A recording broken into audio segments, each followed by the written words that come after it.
छत्रपती शिवाजी महाराजांना अभिप्रेत असणारं शिवस्वराज्य हे महाराष्ट्रामध्ये 2024च्या नंतर आणायचंय। यासाठी क्रांतीदिनी या शिवस्वराज्य यात्रेची सुरुवात शिवजन्मभूमीतून केली। आज तुळजापूर येथे होत असलेल्या शिवस्वराज्य यात्रेच्या प्रमुख राष्ट्रवादी काँग्रेस पक्षाच्या राष्ट्रीय कार्याध्यक्षा संसद महारत्न आपल्या सर्वांच्या लाडक्या नेत्या खासदार सुप्रियाताई व्यासपीठावर उपस्थित, ज्यांनी छत्रपती शिवाजी महाराज आणि छत्रपती संभाजी महाराजांचा खरा इतिहास आपल्या अभिनयाच्या माध्यमातून घराघरात पोहोचवला, ते खासदार डॉक्टर अमोल कोल्हे साहेब।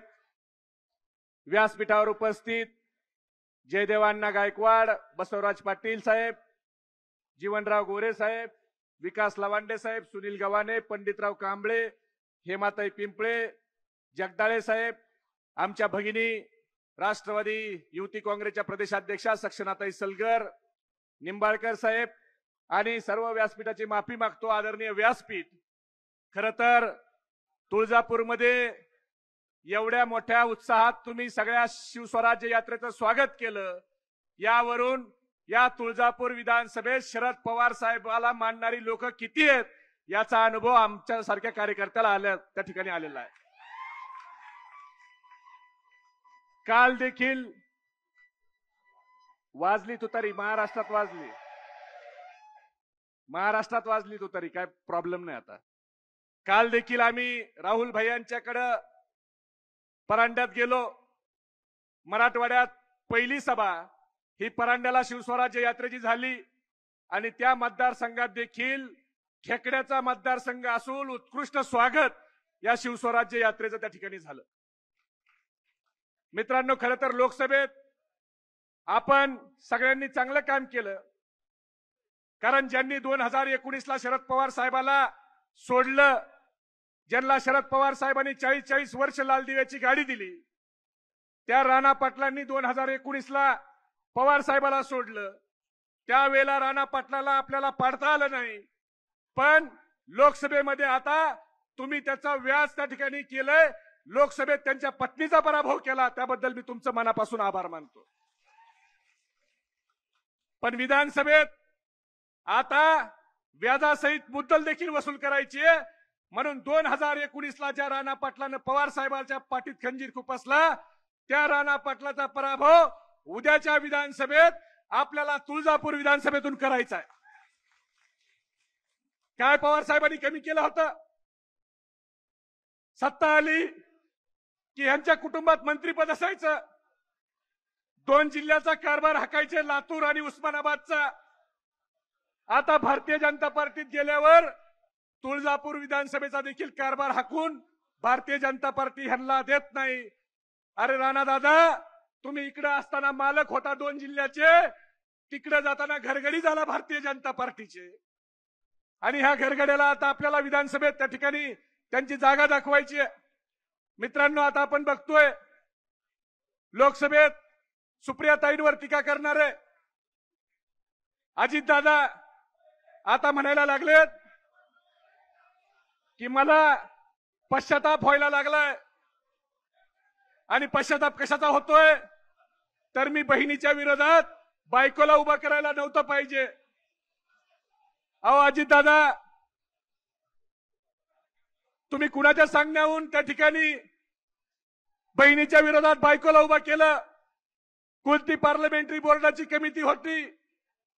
तुम्ही कधी हा पश्चाताप टीव्हीवर बोलण्यापेक्षा कधी जाऊन सुप्रियाताईला पवार साहेबाला सांगितलं की मला पश्चाताप होतोय? तुम्ही म्हणताय पार्लमेंटरी बोर्डाने मला सांगितलं, मग आता तुमची बायको पराभूत झाल्याच्या नंतर एखाद्या कार्यकर्त्याला राज्यसभेवर घेण्याच्या ऐवजी तुम्ही बायकोला का राज्यसभेवर घेतलं? याचं उत्तर महाराष्ट्राला पाहिजे। कोणत्या पार्लमेंटरी बोर्डाच्या दबावाखाली तुम्ही बहिणीच्या विरोधात त्या ठिकाणी बायकोला उभा केलं, हे देखील महाराष्ट्राला ऐकायचंय। पार्लमेंटरी बोर्डामध्ये काय रायगडवाल्याचं ऐकलं तुम्ही का? बीडवाल्याचं ऐकलं का? भंडारा गोंदियावाल्याचं ऐकलं का? गुजरातवाल्याचं ऐकलं? याचं उत्तर महाराष्ट्राला पाहिजे। अहो तुम्ही नुसतं बहिणीच्या विरोधात उभा केलं नाही, तर तुम्ही बहिणीची नक्कल केली।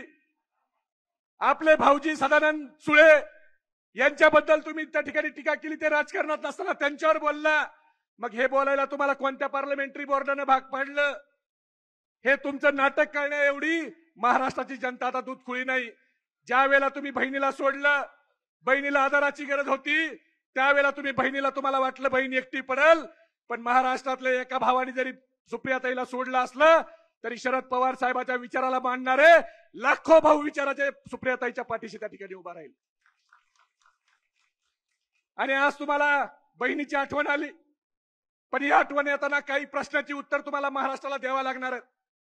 ज्या शरद पवार साहेबांनी तुम्हाला वाढवलं, मोठं केलं, त्या शरद पवार साहेबांच्या शेवटच्या निवडणुकीची तुम्ही दादा वाट पाहिली. आपल्या महाराष्ट्राची संस्कृती आहे की आपल्याला वडिलाचं छत्र 100 वर्ष जरी आपल्या डोक्यावर असलं तरी आपल्याला वाटतं ते छत्र हे आपल्याला अजून 10 वर्ष पाहिजे. पण भारतीय जनता पार्टीच्या तुम्ही विकृतीत गेला आणि त्या ठिकाणी तुम्ही पवार साहेबांच्या शेवटच्या निवडणुकीची वाट बघितली.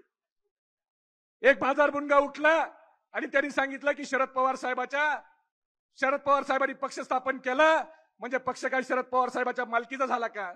आता उद्या हा बाजार बुणगा घरी जाऊन याच्या बापाला म्हणला की अरे बापा, तू पक्ष स्थापन केला, तू मला जन्म दिला, म्हणजे तू काय माझा बाप झाला का? तर नवल वाटू देऊ नका. मित्रांनो, ही बाप बदलणाऱ्याची टोळी आहे. ही टोळी आपल्याला त्या ठिकाणी हद्दपार करायची आहे आणि त्यासाठी तुळजापूरमध्ये देखील महाविकास आघाडीचा आमदार आपल्याला निवडून आणायचा आहे. इथं इच्छुक भरपूर असतील, कुणाला उमेदवारी द्यायची याचा निर्णय आदरणीय पवार साहेब घेतील. पण सक्सेनाताई असतील, जगदाळे साहेब असतील, गोरे साहेब असतील, निंबाळकर साहेब असतील, आपल्या सगळ्याला मोठ बांधून इथून ज्यानं 2019ला पवार साहेबाला फसवलं त्याला या ठिकाणी पाडल्याशिवाय आपल्याला स्वस्थ बसायचं नाही. ही खुणगाट आज आपल्याला या शिवस्वराज्य यात्रेच्या माध्यमातून त्या ठिकाणी बांधायची आहे. जगदाळे साहेब, तुम्हाला पण विधान परिषदेला राणा पाटलांनीच पाडलंय बरं का. तुमचे पैसे घेऊन तुमच्या विरोधात मतदान त्यांनीच केलंय. सक्सेनाताई, तुम्हाला देखील जिल्हा परिषदला पहिल्यांदा पाडायला हेच राणादादा होते. गोरे साहेब, तुम्ही आमदार होऊ नये याची सगळी काळजी त्या कुटुंबाने घेतलेली आहे. तुम्ही किती प्रामाणिक काम केलं तरी तुम्ही पवार साहेबांचे निष्ठावंत आहेत म्हणून तुम्ही वाढू नये याची काळजी घेतली आहे. निंबाळकर साहेब, तुम्हाला तर काही वेगळं सांगायची गरज नाही, तुमचा पण कार्यक्रम ह्यांनीच केलेला आहे. म्हणून आता तुम्ही सगळ्यांनी चौघांनी मिळून 4 खांदेकरी व्हा आणि ह्याचं पार्सल एकदा जाऊ द्या. पण हे पार्सल परत पाठवल्याशिवाय चौघातल्या एकाही खांदेकऱ्यांनी आपला खांदा काढायचा नाही. अजून एखादा 5वा आला तर त्याच्या हातात आपण मडकं देऊ, पण हे पार्सल आपल्याला पोहोच करायचंय. आणि हे काय हो, काय चाललंय? बायको एका पक्षात, नवरा एका पक्षात, असं कुठे राजकारण असतंय का?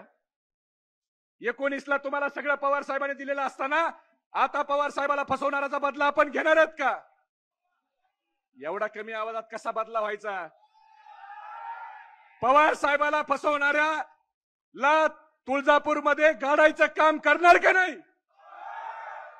मग मी घोषणा देतो, हात वर करून घोषणा द्या. आपला हात वर असताना शेजाऱ्याकडे लक्ष ठेवा. ज्याचा हात खाली आहे समजून घ्या विरोधी पार्टीचा खबऱ्या आपलं काय चाललंय ऐकायला आलाय. छत्रपती शिवाजी महाराज की. तुमचं आमचं नातं काय? पवार साहब तुम आगे बढ़ो, देश का नेता कैसा हो? जयंत पाटील साहब तुम आगे बढ़ो, सुप्रिया ताई तुम आगे बढ़ो, अमोल दादा तुम आगे बढ़ो. महाविकास आघाडीचा. धन्यवाद. जय हिंद, जय महाराष्ट्र, जय राष्ट्रवादी.